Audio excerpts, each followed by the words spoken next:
Good morning, everybody. Good morning, everybody. Welcome to day 4 of the SDG Action Zone. We are super excited to have you with us, and I'm going to say a lot more after our first session because we want to get them up on the stage and chatting to you. It's going to be awesome. I will just say hello, live stream audience. We are on at UN Web TV. Please post a ton over the course of the day and during this session. The hashtags are Act for SDGs for People for Planet and SDG Action Zone. And without further ado, please let me welcome our first session. We actually have a series of panels under the rubric The Power of Data and Technology to Leave No One Behind. And they're hosted by the UN World Food Program and Global Partnership for Sustainable Development Data. In the first session, we'll join speakers from the private sector, the UN, member states, and civil society to discuss how technology, tools, and partnerships are transforming development and humanitarian response. And this first session has its own special host, so please welcome to the stage from UN Young Leaders for the SDGs, Victoria Alonso Perez, and her panel.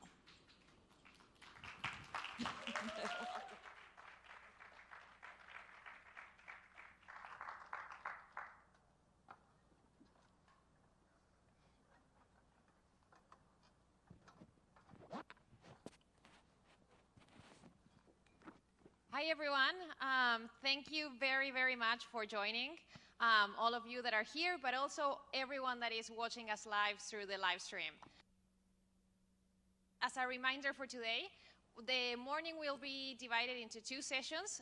The first panel will be more focused in digital transformation on the humanitarian field context, and then it will be followed by a demo and by a discussion on the new methods of data collection and analysis for broader SDG monitoring and achievement.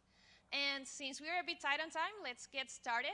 And so I will ask all of our very distinguished panelists if they could give us a brief introduction and a statement to begin.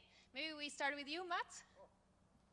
I was sitting and having a good time back here waiting for the other participants to start. But I can certainly start. My name is Mats Grandert, and I run an organization, an industry organization called GSMA. So we unify all mobile operators globally, including a whole bunch of tech companies. So we're trying to advance the SDG agenda. We were the first industry to collectively support and drive the SDGs going forward. And we're doing a lot with the World Food Program. We're doing a lot with Ericsson. We're doing a lot with Safaricom, which I've seen here in the audience. Thank you very much, all through our partnerships. Thank you. Francisco? Thank you. Good morning. I am Francisco Pereira. I am from Mozambique. As maybe some of you knows that Mozambique have been affected by 2 terrible cyclones, one called Idai, another Kenneth, during 15 days from one to another. And this created a lot of destruction in 7 provinces of our country. So the government have decided to create a office for reconstruction, a cabinet for reconstruction of all the zones. We launched a pledging conference to get some money. And I was nominated as director for this cabinet. So I'm here on this position. Thank you. Thank you, Enrique. Yeah, I'm Enrique Porgari. I'm the Director of Technology at the UN World Food Program. And I'm here to share with you some of the work that we're doing to transform the way that WFP operates as an organization, the role that we play in the interagency space, and the role that how we use technology to improve the way in which we serve our beneficiaries, both as an organization and with partners sitting here with me, also as with Ericsson and GSMA, great partners in our efforts. I'm Heather Johnson. I'm heading up Ericsson's Sustainability and Corporate Responsibility practice. And Ericsson was founded over 140 years ago by a young Swedish engineer that thought that communications was a basic human need and should be available for all. And as we have progressed and innovated and entering a 5G era, we really want to continue that focus on inclusivity and humanity. And so I'll be delighted to share some of our experience working in humanitarian response. Thank you. Hello, everyone. My name is Sylvia Wong. I'm the lead for innovation at UNFPA, the United Nations Population Fund, and we're the sexual and reproductive health agency for the UN system. We're interested in ensuring that that we can have a world where there's zero maternal deaths, zero gender-based violence, as well as zero unmet need for family planning. And so I'm very excited to be here to be able to share about the work of our innovation portfolio, where we look for new partnerships, we co-create and we scale proven innovations to ensure that all women and girls have access to the sexual and reproductive health services and programs they need. Thank you very much. Enrique, I would like to start with you asking, could you give us a big picture overview of the different technologies that are being used to enhance the World Food Programme's ability to support its beneficiaries in challenging environments and to respond to emergencies? And also, if you can, it's a long one, also if you can give us some examples of how digital transformation is impacting World Food Programme, but also other humanitarian organizations. And how long do I have? So maybe to give you a little bit of the context of how we operate, the World Food Programme is an organization that every year serves over 90 million people in very complex situations. People who are forcibly displaced, they go to bed hungry every night. Children, people who have no identity, really the furthest behind. We move about $3.5 billion worth of food every year. We store it in 650 warehouses worldwide. We also move about $2 billion worth of cash. So if we were a bank, we will probably be the 77th largest bank. And we basically empower our beneficiaries with cash to make their own choice of what to buy rather than just giving them food. So as a new tool to build inclusion, to build dignity. We fly about 70 planes. We have an airline that is strong of 70 planes, almost the size of Iberia. We serve around 285 destinations and fight 600,000 people. Why am I giving you these numbers? Just to give you the complexity of the network that we run. 5,000 trucks every day transport food to the most remote locations in the world. As an organization, we need to have a sense of where the food is, or what routes we're choosing, or what or the expiration date of the food in the warehouses. We need to run an extremely efficient logistics operation, and we can't do this type of operations in an efficient and effective way without access to data and technology. So we need to look at and that for us this is extremely important as an organization to continue being efficient. To make sure that we're able to make sure that every dollar goes to the people who need it, but also we do that in support of other organizations. Right at the end of the tent, for those who are here in New York, you could see our humanitarian booking, which is a platform where 700 cars. 240 guest houses. You could, as a humanitarian or as a traveler, you could book your flight on an HUNAS. You could book your accommodation. You could book your vaccination. You can find where the closest counselor is if you need to. And this is a platform that we are developing with a number of other organizations to make sure that humanitarians, the people who serve in really difficult locations, have access to a very easy platform to do their logistics work, so they can actually focus on the work that they need to do. So go and visit, go and see what the service is. But more importantly, what are we doing for our beneficiaries? The 90 million people that we serve deserve nothing less but the type of services that we are used to in other countries. So if you look at the way in which we serve them, be that responding to an emergency, you will hear the work that we're doing with drones.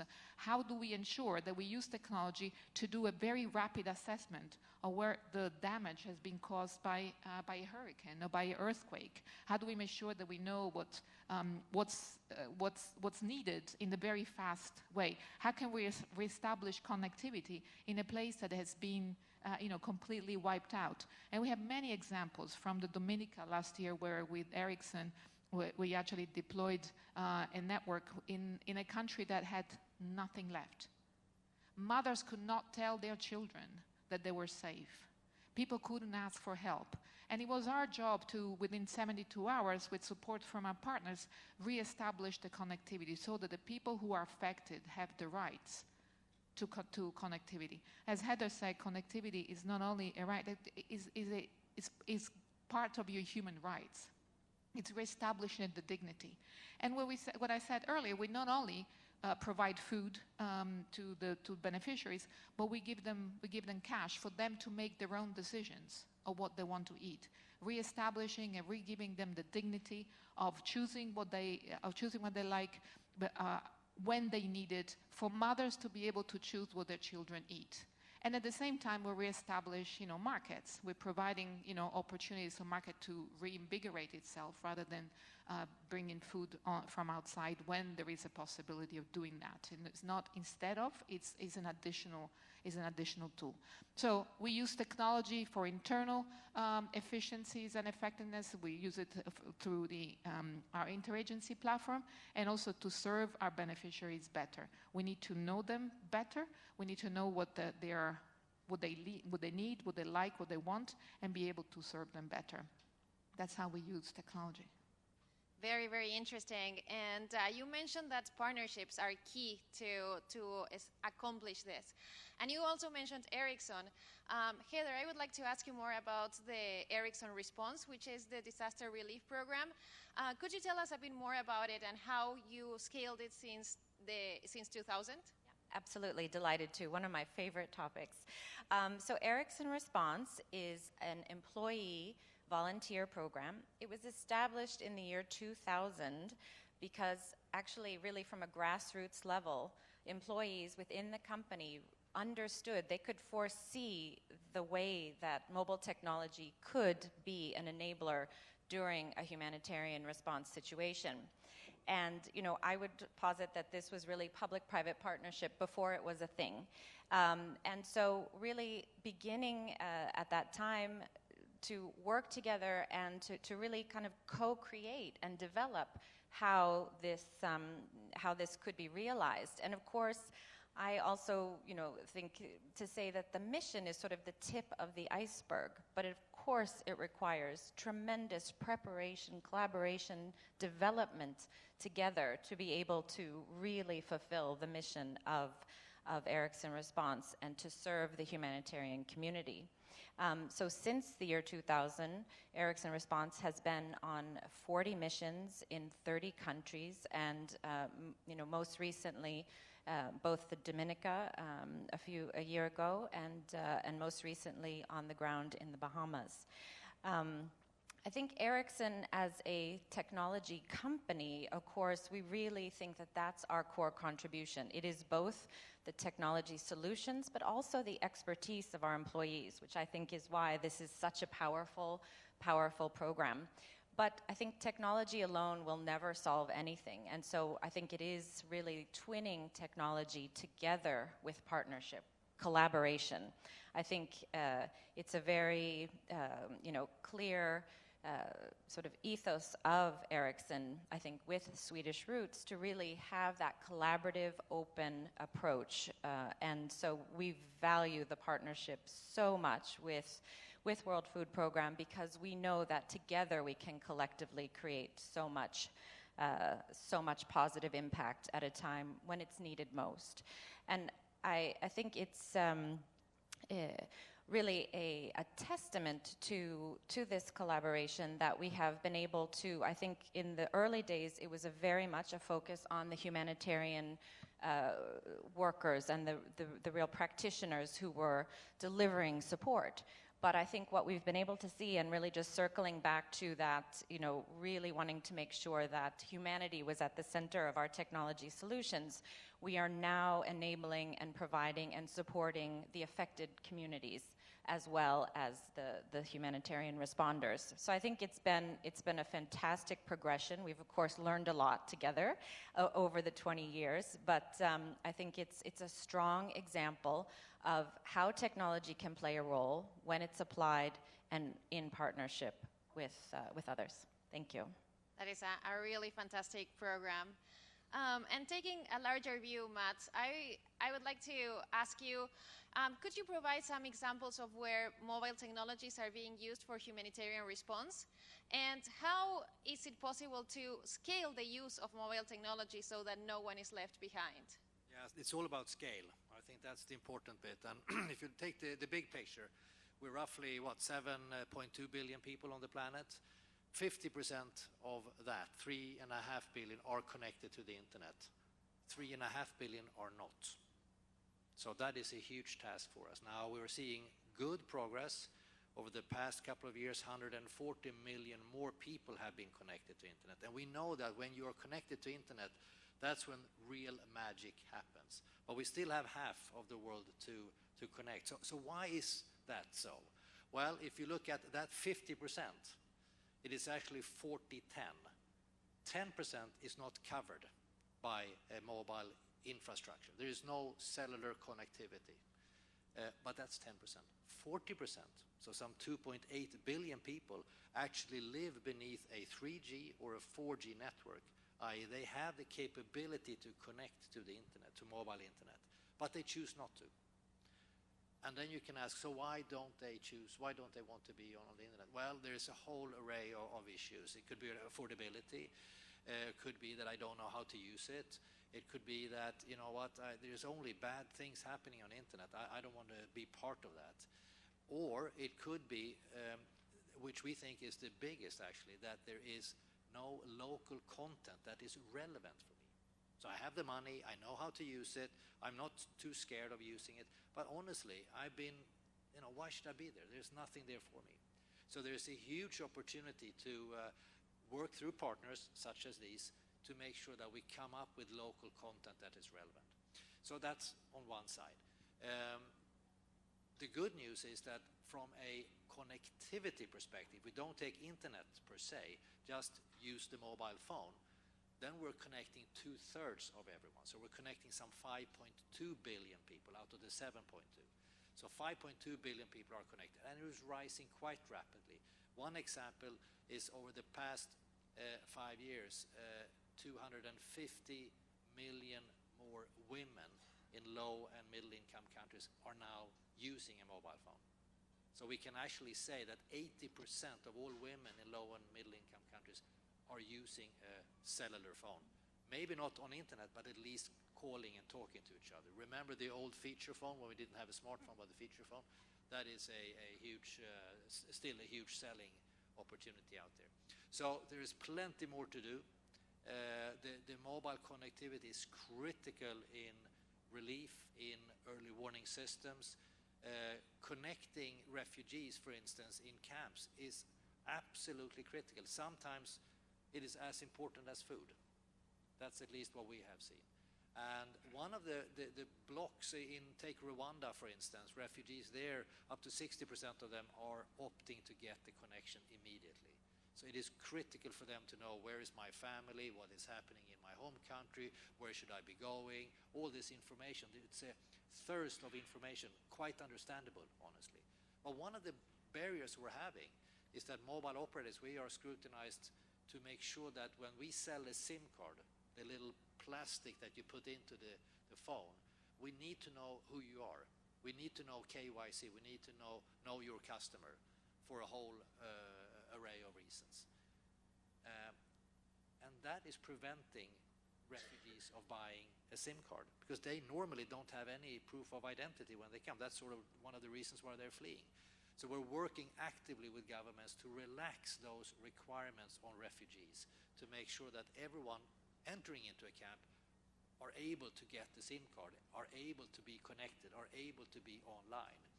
And that is a key thing. The last thing I would like to say is we're working with big data for social good, and that's a hugely powerful tool to collect the movement patterns of us as humans. We have several examples where that is playing an important role. And couple that with AI, we're getting a really powerful tool. Now, in order to make this powerful and sustainable and ethically correct, we do have a panel, and WFP is one of our advisory boards, you can say part of that advisory board, to make sure that we use this knowledge in the most effective way.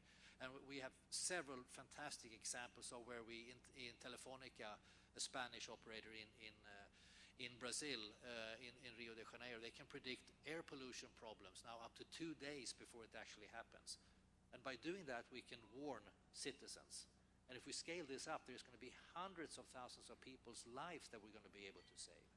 Or in India, where tuberculosis is the biggest infectious disease killing people every day, up to 4,500 people are killed every day by tuberculosis. Now, if we use the movement patterns of individuals, collecting their cell phone data, which operators in India are doing, Bharti, Reliance Jio, and Vodafone Idea, we can now predict with some certainty where the next outbreak will take place, and therefore set up treatment centers and information campaigns before it actually happened, and saving a whole bunch of lives doing that way. We have Safaricom here in the audience as well, which was a pioneer in mobile money. And mobile money is a key driver to lift people out of poverty. And today we have almost 900 million mobile accounts in only 11 years. It's actually $1 billion that flows through the mobile money system every day. $1 billion. I think that's a fantastic achievement, spearheaded by Safaricom and other operators, but Safaricom was one of the early adopters of that. So thank you for that leadership. I think that's worthwhile. Yeah, so that's just some of the alternatives that the mobile community can provide assistance to World Food Program and others. Thank you. It is really amazing to see all the things that can be done with technology. And now moving to another technology. Francisco, after the cyclone happened in your country, drones were deployed for rapid assessment of the damage. Can you tell us a bit more about that experience and how the information was used, please? Yes. First, I have to give some background. In that moment, there was no electricity, there was no any kind of communications. The roads are completely flooded. So during more or less 1 week, the only way to arrive to the people was the drones. In certain points, the water have arrived to 10 meters of high, because one of the city is Beira, is in the center of the country, is lowland, and the high of the tide, and when this high tide is higher than the level of the land. So with the wind, with the rain, strong rain seasons, I have to say that the wind came up to 220 kilometers per hour. The water flooded everywhere.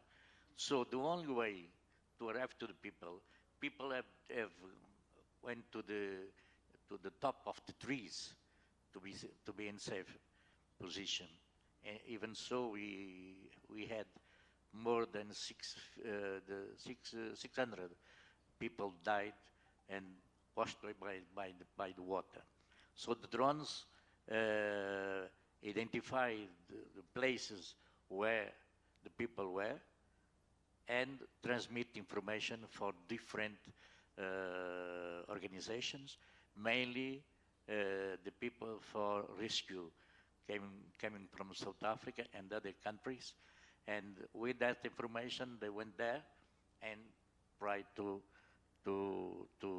rescue the people. So the drones, for the coordination of the response, the work of the drones were fundamental.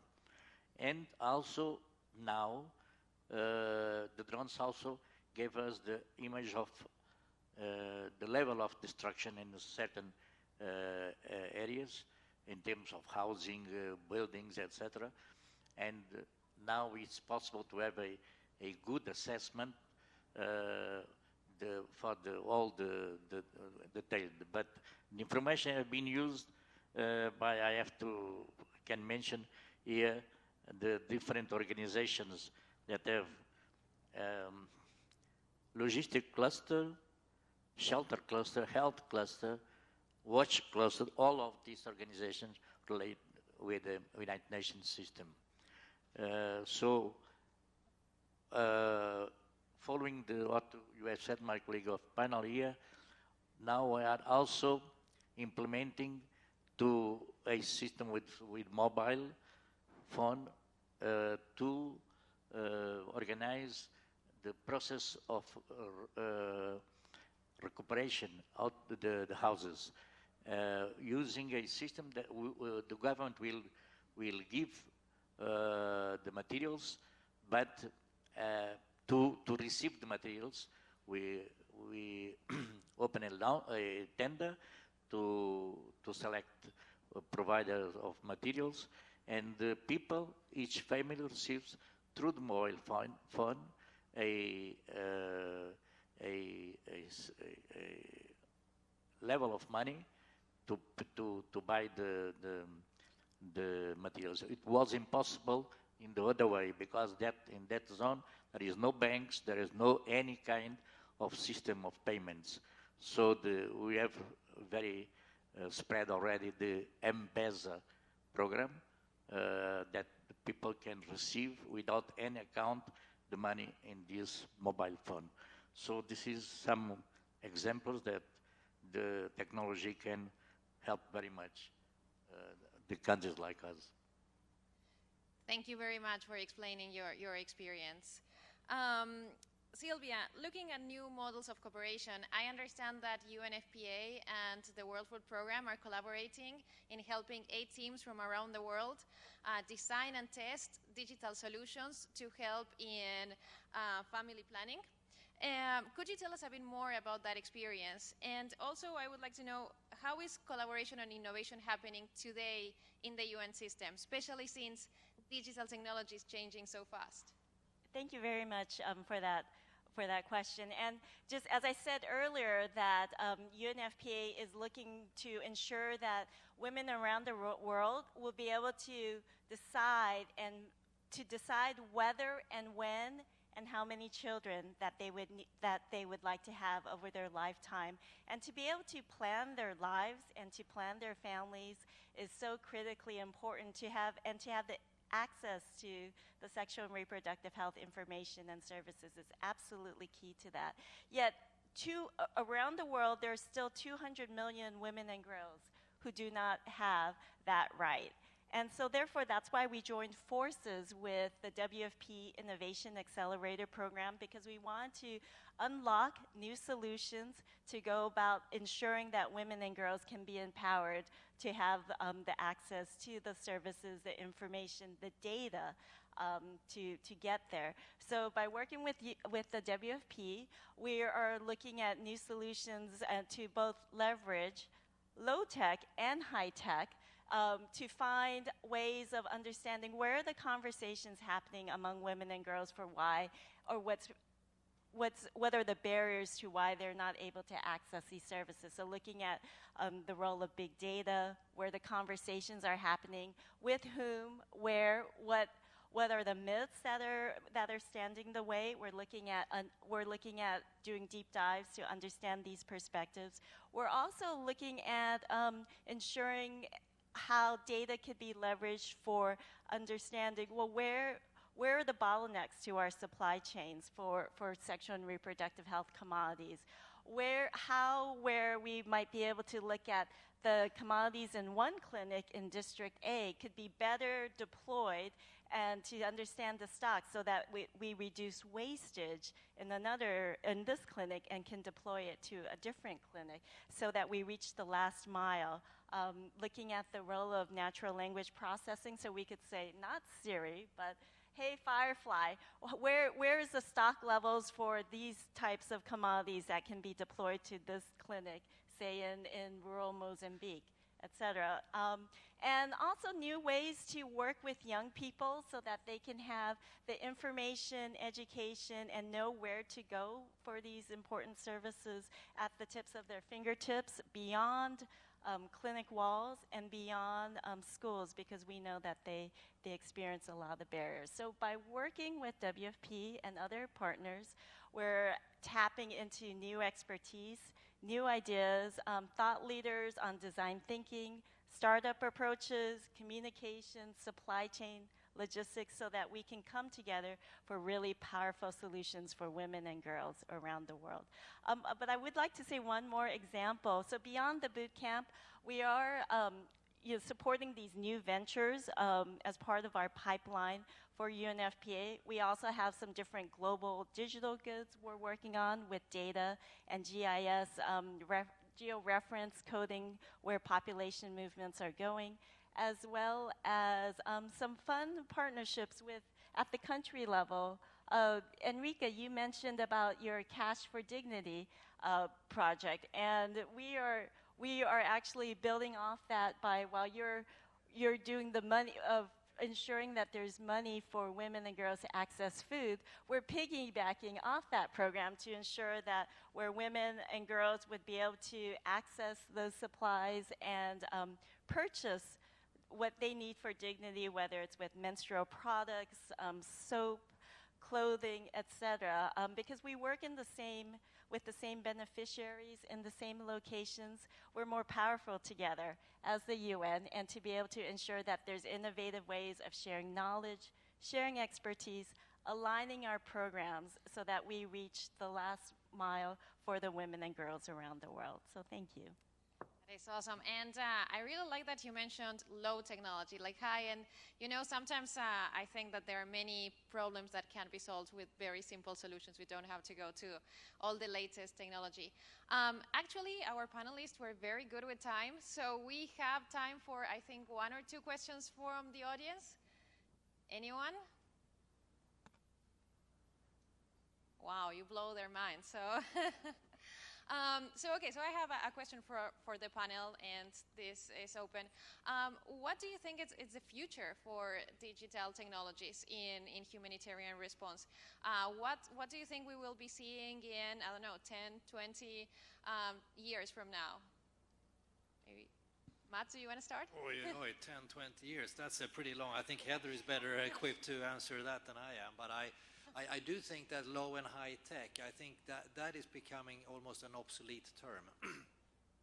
There are a lot of really cool applications being tested, firstly, in low and middle income countries. The technology today is cheaper when it's newer. So if you take the latest mobile technology, Heather knows this much better than I do from Ericsson, but 5G is actually cheaper technology to run and to deploy than previous 3G or even 2G and possibly even 4G. So it's actually more cost effective to go to the most recent step, and also gives you a lot more benefits, obviously. So I think that technology will play a much more unifying role going forward. We can see that over the past 4 years where we have been committed to the SDGs, the impact technology has on individuals and on society. It is absolutely paramount that we are all included in this new digital world. So digital identity, for instance, just as one example, is critical for people to be identified. Otherwise, they don't exist. In this new modern world, you do need to exist. Yeah, I think, Mats, you covered a lot. I would just actually reflect back for a moment to think about even in the year 2000 to the MDGs, and thinking about at that time, sort of the groundbreaking, the intervention that made all the difference in the world was the voice connectivity. I mean, and so really I think there is, we can use our imaginations to really see 10, 20 years ahead and what now, real, true broadband connectivity will enable. So I think the future is quite bright and exciting to see what's ahead. Great. And one thing that you mentioned, Mats, about the regulations. We see that many times technology goes faster that we can go with the regulations and the law and everything. I would like to know, maybe Celia, Enrica, or Francisco, how are you dealing with that regulations? I mean, how can you enable new technologies and create the regulations fast enough for example, response in a disaster? Well, as an agency that is first on the ground after a disaster, we face those constraints quite regularly, where sometimes the pace of policy framework review is not as fast as the needs on the ground. So we actually partner very closely with ITU, with the International Telecommunication Union, to bring awareness to partner countries about the value of unlocking that regulatory framework that prevents at times for us to import equipment or to open spectrum or to give access to mobile network operators that could activate domestic roaming to make sure that if one operator is down, then the other one can carry the traffic. I mean, sometimes regulatory frameworks were designed in last century for problems that are actually this century or next. And so I think we always have a bit of a lag behind, but I see a growing willingness to overcome these barriers. And I think this is where these partnerships with ITU, with GSMA, and other organizations as such will help us change this. But also see that new technologies are really a platform for democratizing, our not only humanitarian interventions, but for people to be able to have a voice to shape their own future. In WFP, we don't consider our beneficiaries as just recipient of support, but basically actors in their own, in shaping their own future. And I think that having access to technology and having access to communication tool that allows them to make choices will really turn this paradigm about humanitarian assistance to really an empowerment of communities that are in a certain moment affected by a crisis, but not necessarily should stay that way. So I actually have a lot of hope in new technologies in a way which can really jumpstart their own ability to shape their future, to have a voice, to the 1 billion people who currently are invisible, who don't have an identity, to be able to be, actors and shape their own future. So I have hope. I have hope, and I'm not into technology hypes. I'm into appropriate technologies that help people, build a better life. So we always have to be careful that we don't, that we stay on the appropriateness side, on the affordable side, on the meaningful connectivity, on the meaningful technology, and don't shy away from, if it doesn't make sense, let's not use it. But let's not determine ourselves what makes sense for others. And I think that's something that with this more, openness, we're able to let the population decide what's right for them or not. Like they choose whether this is the right time to have a child or not. They should have the right to choose what content they have access to or what content they produce. I think so. For me, the new technologies are a way to really democratize the way things work in the world. Yes. In fact, in my country, all these things are very new, because up to some years ago, only the young boys and young girls, rich people, that would buy a drone to photo the weddings and so on. But to use as a mean to solve a lot of problems, to rescue people and so on, is very new. So we have to learn with the other countries more developed, who receive some support of South Africa in that moment. So I think that to think about the policies, public policies, we have to learn very much with other countries, because we have no experience on this matter. I really love this conversation and what's being said, the reiteration that tech needs to be appropriate and at the hands of the users, how they want it, when, and where. And to add as well, I think we also have a collective responsibility to have the data secure. There's a lot of ethical implications. There's a lot of confidential and sensitive information that is out there, that is collected, and we really need to come together to see, well, how can we maintain the privacy, the dignity, and the rights of those users who may or may not know that they're giving up their data, but it's very important that we as a community can find ways to protect the way this data is being used. Thank you very much. So just to wrap up this panel, I will give you 10 seconds or a bit more. Just give some final thoughts to all our audience and everybody that is watching on this digital transformation and how it's impacting humanitarian workers. Maybe you start with you this time?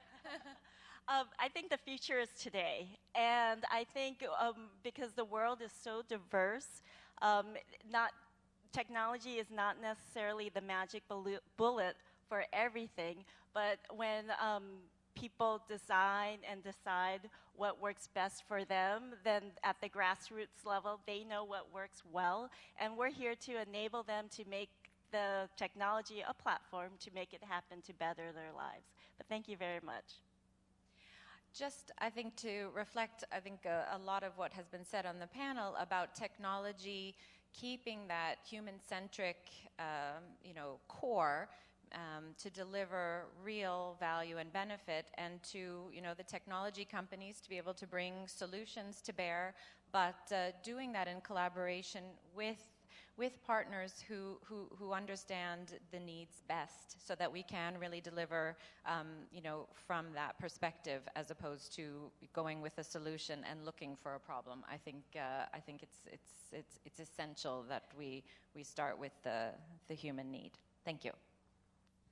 Well, I think it's at WFP we remain very committed to using technology and new innovations to continue making our business more efficient and effective internally, to make sure that every dollar goes to bear to serving the people who need it most. So an internal. Also, we play a very active role in the humanitarian space to make sure that across the humanitarians we build the same efficiency and cross-fertilization. But as Heather said, we keep the people at the center. Our beneficiaries is really where our focus is, and how can we serve them best?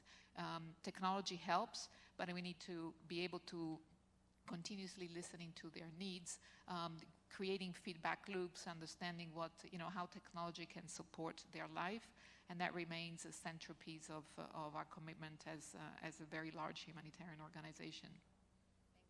Thank you. Yes. The example of this disaster that we had in Mozambique and the use of technology gave us the idea that if you can use in a very good way, we can advance very, very fast and solve a lot of problems of a developing country. Thank you. Thank you. Matt? Yeah, so I think that our purpose as an industry is to connect everyone and everything to a better future. And that better future is best described through the SDGs. So connecting everyone and everything, I do think that we need to embrace new technology. Let's not be afraid of using it, but let's use it in a meaningful and human way, as you said. The ethics needs to be discussed, especially when we're moving into big data and AI environment. But let's not be afraid of technology, because that is one thing. How we handle it and how we use it is a different thing. And that's where we need to have the debate. That's where we need to have a good understanding of how to safely use it for the benefit of humankind. Fantastic. Thank you very much, all of you, for staying. And please give a round of applause to our very great panelists.